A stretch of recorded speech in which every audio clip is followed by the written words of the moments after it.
Welcome to the Umar Academy.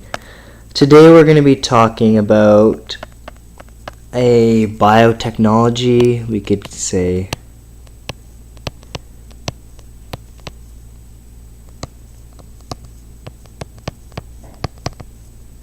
Embryo stem cell cloning and some of the research behind it and the current goals that we're trying to get through as far as biotechnology is concerned. Now, to understand this, we need to understand some key concepts that pretty much encompass this whole study. So we can define what an embryo exactly is. Well, embryo is basically just an unborn or unhatched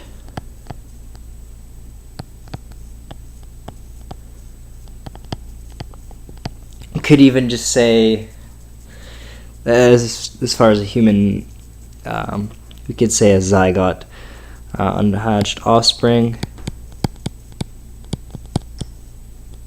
or even mammal in the process of development.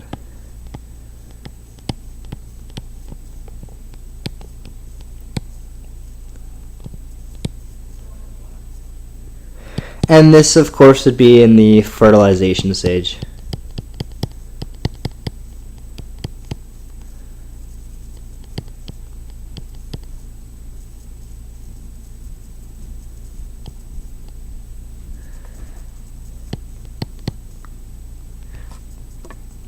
Okay, now what exactly is a stem cell?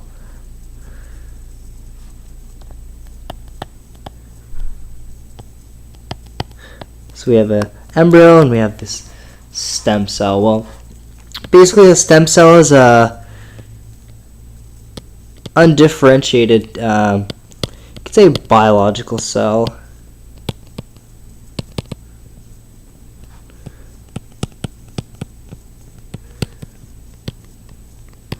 That is, you can even call this in the holy grail.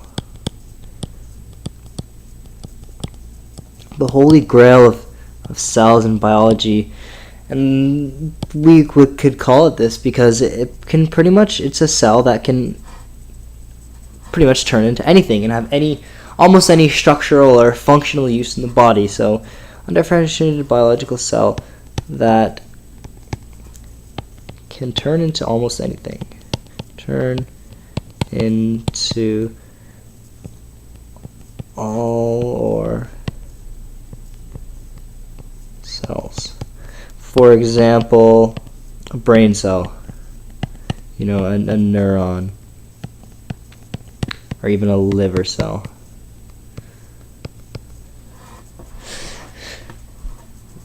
And what this biotechnology and what are we trying to do in regards to forms of research with this embryonic stem cell cloning is we're basically trying to use these cells for structural and functional uses in regards to medicine. So an example could be to cure someone's Alzheimer's by replacing the damaged neurological cells in the brain with these new adapted and these new fresh stem cells. And there's a process that occurs. And let's go over the process. So this is going to be stem cell cloning. So how is this actually done in this holy grail theory? How is it actually done? Well, we'll take this little stick man right here. We'll say this is Len. A nice handsome guy, his name is Len. And we're going to extract a skin cell. So we're going to take a little bit of this DNA and we're going to take an egg from a donor and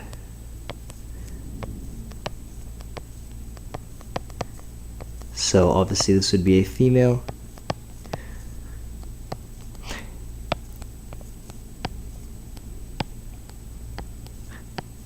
And we're going to infuse this skin cell containing Len's DNA into this fertilized cell. However,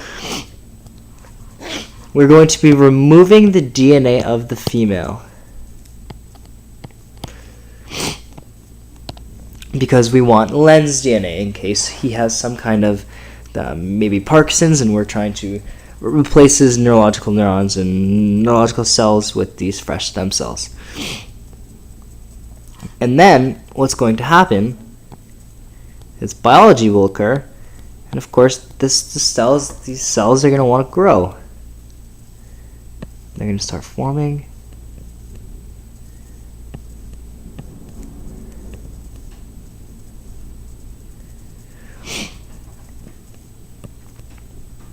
And so we're going to have all these stem cells, and these are going to be the embryonic stem cells right here.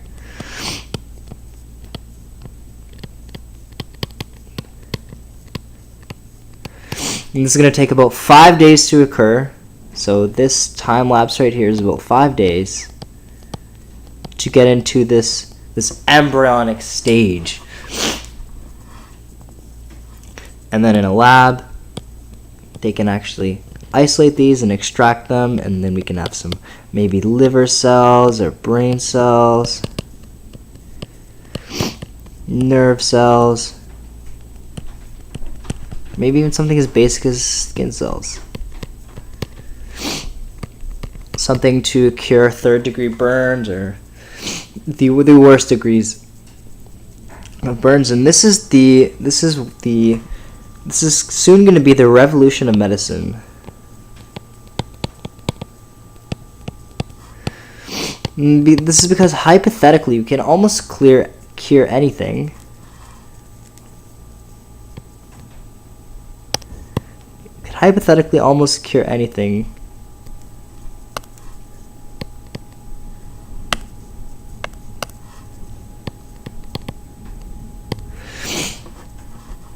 Which is eventually going to revolutionize medicine. We're going to have all these neurological, potentially even cancers. There's little evidence that these stem cells can actually replace cancer cells in the body and actually have more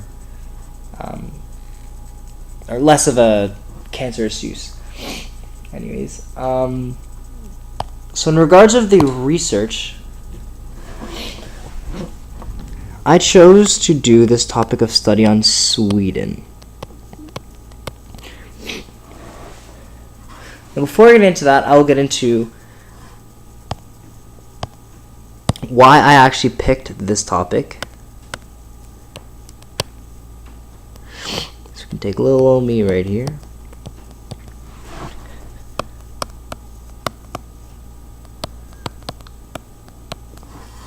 And why I actually picked this topic. And I picked this topic just because I am definitely predominantly interested in biology.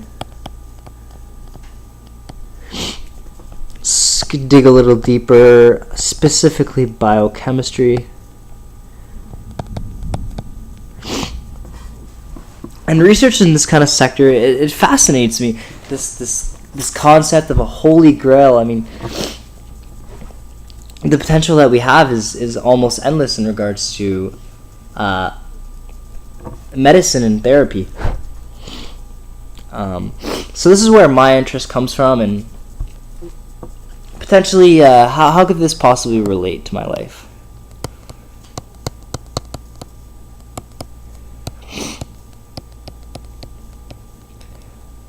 Well, I have an uncle who died of leukemia.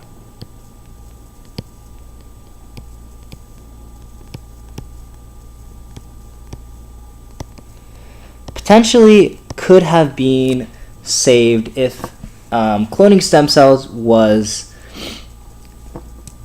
actually a thing back 20 years ago. That possibly could have cured him. Myself, I suffer from seizures, and who knows? Maybe there's some neurological influence that can be changed with the use of embryonic stem cells. Maybe even just infusing these fresh cells or swapping out cells.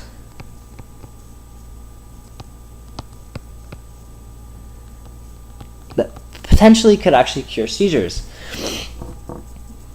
So that's why this topic. This is why I chose this topic. So now moving on to why exactly I chose Sweden.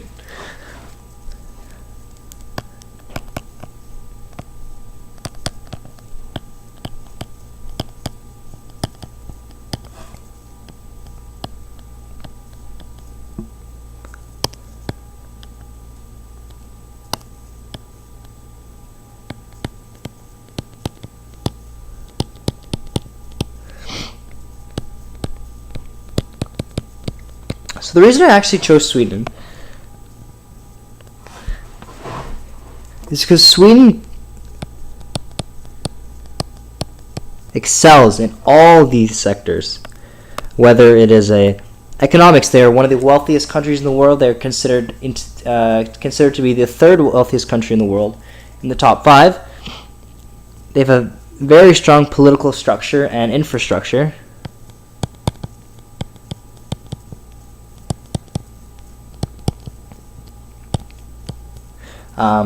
Embryonic stem cell research is actually legislated in Sweden. We'll get to it later. We'll get to that later. And they're very educationally advanced. Education there is actually free.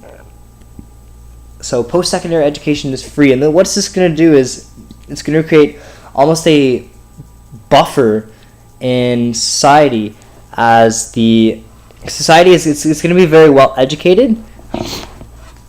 And this may be why they actually excel in a biological sector, a sector that involves money. It's going to involve a lot of money. It's going to involve a lot of education. You need very intelligent individuals to do research on biotechnology, and you're going to need a lot of money to actually do this. So this is why I did choose Sweden.